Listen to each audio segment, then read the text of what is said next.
സംസ്ഥാനത്ത് ചൂട് കനക്കുകയാണ്. പകൽ മുഴുവൻ പുറത്തിറങ്ങാൻ പറ്റാത്ത അവസ്ഥയായിക്കൊണ്ടിരിക്കുന്നു.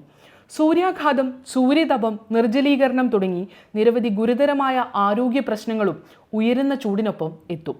അതുകൊണ്ട് തന്നെ കൃത്യമായ ജാഗ്രത ആവശ്യമാണ്. പകൽ 11 മുതൽ വൈകുന്നേരം 3 വരെയുള്ള സമയത്ത് നേരിട്ട് ശരീരത്തിൽ കൂടുതൽ സമയം തുടർച്ചയായി സൂര്യപ്രകാശം ഏൽക്കുന്നത് ഒഴിവാക്കണം. ദാഹമില്ലെങ്കിലും ഇടയ്ക്കിടെ ശുദ്ധജലം കുടിക്കുക. നിർജ്ജലീകരണം ഉണ്ടാക്കുന്ന മദ്യം, കാപ്പി, ചായ, കാർബണേറ്റഡ് ശീതളപാനീയങ്ങൾ തുടങ്ങിയവ പകൽ സമയത്ത് ഒഴിവാക്കുക. അയഞ്ഞ ഇളം നിറത്തിലുള്ള കോട്ടൺ വസ്ത്രങ്ങൾ ധരിക്കുക. പുറത്തിറങ്ങുമ്പോൾ പാദരക്ഷകൾ ധരിക്കുക. കുടയോ തൊപ്പിയോ ഉപയോഗിക്കുക. ഭക്ഷണത്തിൽ പഴങ്ങളും പച്ചക്കറികളും ധാരാളമായി ഉൾപ്പെടുത്തുക. ORS ലായനി, സംഭാരം തുടങ്ങിയവയുടെ ഉപയോഗം പ്രോത്സാഹിപ്പിക്കുക. മാർക്കറ്റുകൾ, കെട്ടിടങ്ങൾ, മാലിന്യ ശേഖരണ നിക്ഷേപ കേന്ദ്രങ്ങൾ തുടങ്ങിയിടങ്ങളിൽ തീപിടുത്തങ്ങൾ വർദ്ധിക്കാനും വ്യാപിക്കാനുമുള്ള സാധ്യത കൂടുതലാണ്. ഇവയോട് ചേർന്ന് താമസിക്കുന്നവരും സ്ഥാപനങ്ങൾ നടത്തുന്നവരും ജാഗ്രത പാലിക്കുക. ചൂട് അധികരിക്കുന്ന സാഹചര്യത്തിൽ കാട്ടുതീ വ്യാപിക്കാനുള്ള സാധ്യതയുണ്ട്. വനമേഖലയോട് ചേർന്ന് താമസിക്കുന്നവരും വിനോദസഞ്ചാരികളും പ്രത്യേകം ജാഗ്രത പാലിക്കണം. കാട്ടുതീ ഉണ്ടാകാനുള്ള സാഹചര്യങ്ങൾ ഒഴിവാക്കുകയും നിർദ്ദേശങ്ങൾ കർശനമായി പാലിക്കുകയും വേണം. വിദ്യാഭ്യാസ സ്ഥാപനങ്ങളിൽ വിദ്യാർത്ഥികൾക്ക് ശുദ്ധമായ കുടിവെള്ളവും ക്ലാസ് മുറികളിൽ വായു സഞ്ചാരവും ഉറപ്പാക്കണം. കുട്ടികൾക്ക് കൂടുതൽ വെയിലേൽക്കുന്ന അസംബ്ലികളും മറ്റു പരിപാടികളും ഒഴിവാക്കുകയോ സമയക്രമീകരണം നടത്തുകയോ വേണം.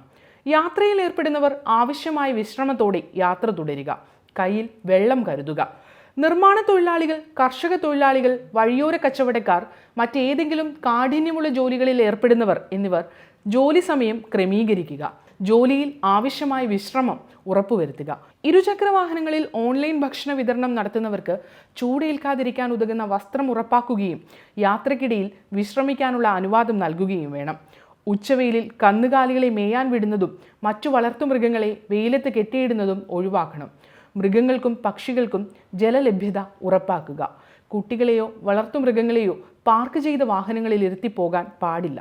ജലം പാഴാക്കാതെ ഉപയോഗിക്കാനും മഴ ലഭിക്കുമ്പോൾ പരമാവധി ജലം സംഭരിക്കാനുമുള്ള നടപടികൾ സ്വീകരിക്കണം. വീടുകളുടെ വാതിലുകളും ജനലുകളും തുറന്നിടാനും വായു സഞ്ചാരം സുഗമമാക്കാനും ശ്രദ്ധിക്കണം. ഉയർന്ന ശരീരതാപം, വറ്റിവരണ്ടതും ചുവന്നു ചൂടായതുമായ ശരീരം, ശക്തമായ തലവേദന, തലകറക്കം, മന്ദഗതിയിലുള്ള നാഡിമിടിപ്പ്, മാനസികാവസ്ഥയിലുള്ള മാറ്റങ്ങൾ തുടങ്ങിയവയാണ് സൂര്യാഘാത ലക്ഷണങ്ങൾ. സൂര്യാഘാതത്തേക്കാൾ കാഠിന്യം കുറവാണ് സൂര്യാതപത്തിന്. ക്ഷീണം, തലകറക്കം, തലവേദന, പേശിവലിവ്, ഓക്കാനവും ഛർദിയും, അസാധാരണമായ വിയർപ്പ്, കഠിനമായ ദാഹം, മൂത്രത്തിൻ്റെ അളവ് കുറഞ്ഞ് കടും മഞ്ഞ നിറമാകുക, ബോധക്ഷയം എന്നിവയാണ് ലക്ഷണങ്ങൾ. കൂടുതൽ സമയം വെയിലത്ത് ജോലി ചെയ്യുന്നവരിൽ നേരിട്ട് വെയിലേൽക്കുന്ന ശരീരഭാഗങ്ങൾ സൂര്യതാപമേറ്റ് ചുവന്നു തുടുക്കുകയും വേദനയും പൊള്ളലും ഉണ്ടാകുകയും ചെയ്യാം. പൊള്ളിയ ഭാഗത്ത് കുമിളകൾ ഉണ്ടെങ്കിൽ പൊട്ടിക്കരുത്. അന്തരീക്ഷത്തിലെ ചൂട് കൂടുമ്പോൾ ശരീരം കൂടുതലായി വിയർക്കുകയും ജലവും ലവണങ്ങളും നഷ്ടപ്പെട്ട് പേശിവലിവ് അനുഭവപ്പെടുകയും ചെയ്യാം.